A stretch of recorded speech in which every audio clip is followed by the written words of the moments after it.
அனைவருக்கும் வணக்கம். இன்றைக்கு இந்த பதிவில் பத்தினி தெய்வம் என்ற சிறுகதையை பற்றி பார்க்க போகிறோம். துணியை துவைத்து பிழிந்து தோளில் போட்டுக்கொண்டாள். குளித்து முழுகி கூந்தலை விரித்து விட்டு கொண்டாள். குடத்தில் நீரை நிரப்பி இடுப்பில் வைத்து கொண்டாள். குனிந்த தலை நிமராமல் குளத்தங்கரையிலிருந்து வந்து கொண்டிருந்தாள். குடும்ப பெண், குறுகுறுப்பான பார்வை, கண்ணிமைகள் கொட்டும்போது யாரையோ வா வா என்று அழைப்பது போல் இருந்தது.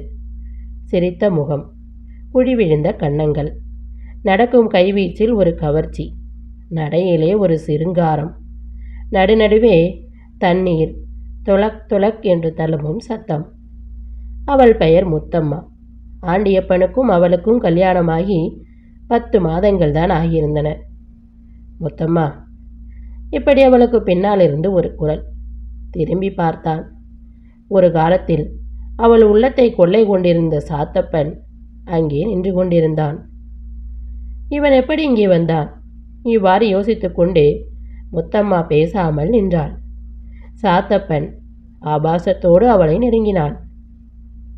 என்ன முத்து, நல்லா இருக்குதில்ல உன் நியாயம் என்றான். நான் என்ன செய்வேன் என்றாள் முத்தம்மாள். என்ன செய்வேனா? கட்டிக்கிட்டா உன்னைத்தான் கட்டிக்குவேன், இல்லாட்டா கிணத்துலையாச்சும் குட்டையிலாச்சும் விழுந்து சாவேன்னு சொன்னியே, மறந்துட்டியா என்றான் சாத்தப்பன். என்னமோ எல்லாரும் சொல்லிக்கிட்டா போல நாமும் சொல்லிக்கிட்டோம் என்று முத்தம்மா சொல்ல, ஓஹோ, நீ என் மேலே வச்சிருந்த ஆசையெல்லாம் அம்புட்டுதானா என்றான் சாத்தப்பன். ஆசை இருந்தால் போதுமா? தமையந்திக்காக சுயவரம் வச்சாங்க. அவள் தனக்கு பிடிச்ச நலமகராசனுக்கே மாலையிட்டா. என் கல்யாணத்துக்கு அப்படியா வச்சாங்க? நான் உனக்கே மாலையிட என்றாள் முத்தம்மா. சுயம்பரம் வச்சாதானா?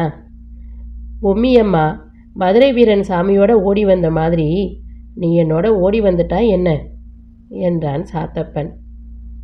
ஐயோ, அப்படி செஞ்சா 4 பேர் என்ன சொல்லுவாங்க? அதனால் உனக்கும் கெட்ட பேர் எனக்கும் கெட்ட பேர் தானே என்றாள் முத்தம்மா. நல்லா சொன்ன. இப்போ பொம்மியம்மாவுக்கும் மதுரை வீர சாமிக்கும் ஊரில் கெட்ட பேர் வந்துருதா என்றான் சாத்தப்பன். சாமியும் நாமும் ஒன்றா? ஊரில் பார்த்தா ஒருத்தர் மேலே ஒருத்தர் ஆசை வச்சு கல்யாணம் பண்ணிக்கிட்டவங்களும் தாய் தகப்பன் பார்த்து கல்யாணம் பண்ணி வச்சவங்களும் ஒரே மாதிரியாக தான் இருக்காங்க. இப்போ கல்யாணம் பண்ணிக்கிட்டனே அந்த மனுஷரும் என்னை ஒன்றும் சிம்மாசனத்தில் உட்கார வச்சு சோறு போடலை. இல்லை, உன்னை கல்யாணம் செஞ்சிட்டு இருந்தாலும் நீயும் என்னை ஒன்று சிம்மாசனத்தில் உட்கார வச்சு சோறு போட போகிறதில்ல. அன்றைக்கே ஆணுக்கு இப்படி பெண்ணுக்கு இப்படின்னு தலையில் எழுதி வச்சானே, அந்த பிரம்ம எழுத்துப்படி தான் எல்லாம் நடக்கும். அதில் நடந்து போச்சு. இனிமே நீ என்னை மறந்துடு என்றாள் முத்தம்மா. அதற்குள் பொறுமையை இழந்துவிட்ட சாத்தப்பன், நானா மறந்து விடுவேன் என்று சொல்லிக்கொண்டே முத்தம்மாவின் கரத்தை பற்றினான். சீ, விடு விடு என்று அவனிடமிருந்து தன் கையை விடுவித்து கொண்டு விற்றென்று வீட்டை நோக்கி நடந்தாள் முத்தம்மா. என்னதான் சாத்தப்பன் தன்னை காதலித்திருந்தாலும் நான் இன்னொருவனுக்கு சொந்தமான பிறகு அவன் தன் கையை பலவந்தமாக பற்ற வந்ததை முத்தம்மா வெறுத்தாள். இப்படியுமா அவனுக்கு புத்தி கெட்டு போய்விடும் என்று எண்ணிக்கொண்டே அவள் தன் வீட்டை நெருங்கிய போது வாசலில் ஒரு கட்டை வண்டி வந்து நின்று கொண்டிருந்தது. அந்த வண்டி தன் பிறந்த வீட்டின் வண்டி என்று தெரிந்ததும் அவள் அவசரமாக உள்ளே நுழைந்தாள். யாரையும் அங்கே காணவில்லை. வண்டிக்காரன் தான் நின்று கொண்டிருந்தான். என்னடா சங்கதி என்றாள் முத்தம்மா. அம்மா ரொம்ப காயலாக கிடக்குறாங்க, உங்களை உடனே அழைச்சிட்டு வர சொன்னாங்க என்றான்.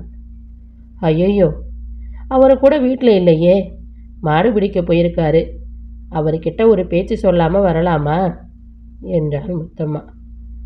ஆபத்துக்கு பாவம் இல்லைம்மா, அண்டை அசலில் சொல்லிட்டு வந்தா அவர் வந்ததும் சொல்லுவாங்கல்ல என்றான் வண்டிக்காரன். அப்படியா, ரொம்ப காயலாக கிடக்குறாங்களா என்று முத்தம்மா கேட்க, ஆமாம்மா, இப்போவே நீங்கள் வந்தாதான் அந்த அம்மா உசுரோடு பார்க்கலாம் என்றான் வண்டிக்காரன். அட பாவமே, இந்த செய்தியையா இவ்வளவு தாமசமாக சொன்ன?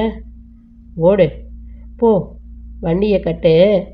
இதோ எதிர் வீட்டு சின்னம்மா கிட்ட இந்த செய்தியை சொல்லிவிட்டு நான் வரேன் என்று விளக்க ஓடினாள் முத்தம்மா. லொடிக்கிட்டு லொடிக்கிட்டி என்று தனக்குத்தானே பாஷையில் ஏதோ பாடிக்கொண்டே வண்டி நெடுநேரம் போய்க் கொண்டிருந்தது. எனினும் வழி மாறவில்லை. அந்தி வேலை மட்டும் போய்க் கொண்டிருந்தது. ஒரே அந்தகாரம். வண்டிக்காரன் மாட்டை அதட்டி ஓட்டும் ஓசை சத்தத்தை தவிர வேறு சத்தமே இல்லை. டேய், நிறுத்து வண்டியை. இப்படி திடீரென்று ஒரு உத்தரவு. வண்டிக்காரன் வண்டியை நிறுத்திவிட்டான். அதே கணத்தில் முத்தம்மாவின் கரத்தை பிடித்து யாரோ ஒருவன் கரகர என்று இழுத்தான். ஐயோயோ என்று அலறினாள் முத்தம்மா. சாத்தப்பன் சிரித்தான். அவனுக்கு பின்னால் யாரோ அவனைப் போலவே சிரிக்கும் சத்தம் கேட்கிறதே. யார் அது? கவனித்து பார்த்தாள் முத்தம்மா. வண்டிக்காரன் சிரித்து கொண்டிருந்தான். அட மோசக்கார பாவி! ஊருக்கு அப்பால் இருந்த ஓர் ஒண்டி குடிசைக்குள் முத்தம்மாவை கொண்டு போய் தள்ளினான் சாத்தப்பன். அப்பொழுது தன் படு மோசமான பலாத்கார செய்கையில் அவன் வெற்றியை கண்டுவிட்டவன் போல் விளங்கினான். வலிமை மிகுந்த அவன் வலக்கரம் மீசையை கருக்காக முறுக்கிடுவதில் ஈடுபட்டது. கண்ணீர் தேங்கிய முத்தம்மாவின் கண்களும் இரத்தக்கரை படிந்த சாத்தப்பனின் கைகளும் ஒரே நிமிடம் சந்தித்தன.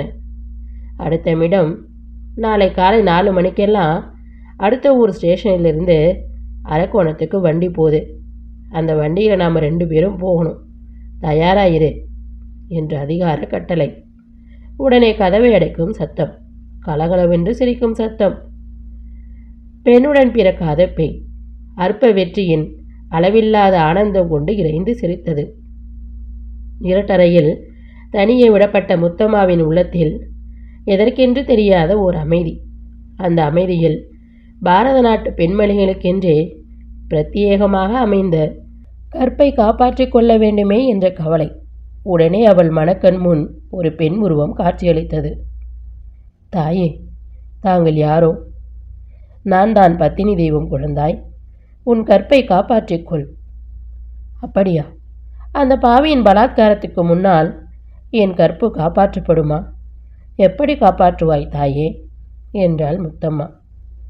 உன்னை பலி கொண்டு என்று சொல்ல, என்னை பலி கொண்டா என்றாள் முத்தம்மா. ஆம், என்றைக்காவது ஒரு நாள் நீ அழிவது நிச்சயம். ஆனால் உன்னை சேரும் பழி மட்டும் என்றென்றைக்கும் அழியாது.